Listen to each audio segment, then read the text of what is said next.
Welcome friends, প্রত্যেকে স্বাগত আমাদের ইউটিউব চ্যানেলে।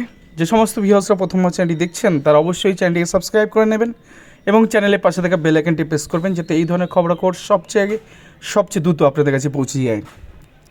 তো আজকে আমরা যে বিষয় নিয়ে আলোচনা করব সেটা হচ্ছে টেট 2022 প্রশ্নমূল মামলা একটি নয়া মোড় কিন্তু চলে এসছে। তার কারণ হচ্ছে ডিভিশন বেঞ্চে কিন্তু পর্ষদ আপিল করেছে, অর্থাৎ জাস্টিস আশা মান্থা মহাশয় যে অর্ডার তিনি দিয়েছিলেন 23টি প্রশ্নমূল মামলায়, সেক্ষেত্রে সেই অর্ডারের এগেনস্টে প্রাথমিক শিক্ষা পর্ষদ তারা কিন্তু ডিভিশন বেঞ্চে ম্যাট ফাইল করেছেন, মানে ম্যাট অ্যাপ্লিকেশন করেছেন, অর্থাৎ এই মামলাটাকে চ্যালেঞ্জ করেছেন প্রাথমিক শিক্ষা পর্ষদ।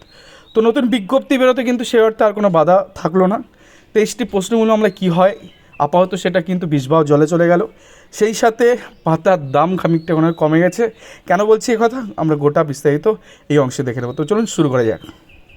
তো দেখুন, প্রশ্নমূলের যে মামলাটা অ্যাকচুয়ালি সিঙ্গেল বেঞ্চে ছিল, তার নাম্বার হচ্ছে WPA 9440/2023 Mousuna Mitra and others versus the state of West Bengal. তো সেটাকে চ্যালেঞ্জ করে যখন পর্ষদ চলে গেল ডিভিশন বেঞ্চে, তখন পর্ষদ হচ্ছে মেন অ্যাপিলেন্ট পার্টি হয়ে গেল আর রেসপন্ডেন্ট পার্টি হয়ে গেল মৌসুমি মিত্র। তো সেক্ষেত্রে দেখুন, West Bengal board of primary education যারা গেছে তাদের ম্যাট নাম্বার হচ্ছে 917/2024, তার সাথে ক্যানন রয়েছে 2024। তো মোদ্দা কথা, এই মামলা কিন্তু 21/5/2024 তারিখে কিন্তু ডিভিশন বেঞ্চে জাস্টিস তপব্রত চক্রবর্তী বেঞ্চে কিন্তু স্যারের বেঞ্চে কিন্তু এই মামলা ওঠানোর জন্য কিন্তু তৎপর হয়ে প্রাথমিক শিক্ষা পর্ষদ গেছে ডিভিশন বেঞ্চে। তো সেক্ষেত্রে সেই মামলা নিষ্পত্তি কোন দিকে গড়া, অবশ্যই সেদিকে আমাদের নজর থাকবে। বাট খুব গুরুত্বপূর্ণ যে অংশটা সেটা হচ্ছে ডিভিশন বেঞ্চে যখন আমরা দেখছি এই মামলাটা সিনপসিসের দিকে তাকাচ্ছি, তখন কোথাও গিয়ে পাতার দাম সস্তা হয়েছে এরকমটা মনে হচ্ছে। তার কারণ হচ্ছে গোটা বিষয়টা 2014 টেট রিলেটেড একটা সিনপসিস তুলে দিয়েছে এখানে। এই মামলায় আমরা জানি এই মামলা টেট 2022 মামলা। তো এই মামলাতে কোনো ক্রমে 2014 টেটের প্রসঙ্গ আসারই কথা নয়, যেহেতু ওখানে 6টি প্রশ্নমূল ছিল, তার হয়তো রেফারেন্স টানতে পারতো। কিন্তু গোটা সিনপসিস যদি আপনি পড়েন এই মামলা, আপনি যদি ব্রিফ আপনি দেখেন, তার সিনপসিসে কিন্তু গোটাটা 14 সিনপসিসের কথা। এবং একটা দুটো লাইন আপনাদের সাথে শেয়ার করি।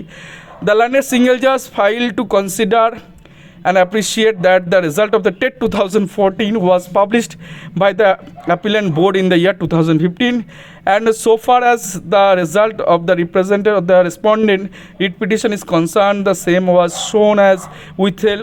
অনেক কিছু বলা আছে। এবং 7 বছর পরে কেন মামলা করা হচ্ছে, যদি 7 বছর এটা অনেক দিনের আগের ঘটনা হয়ে যাবে।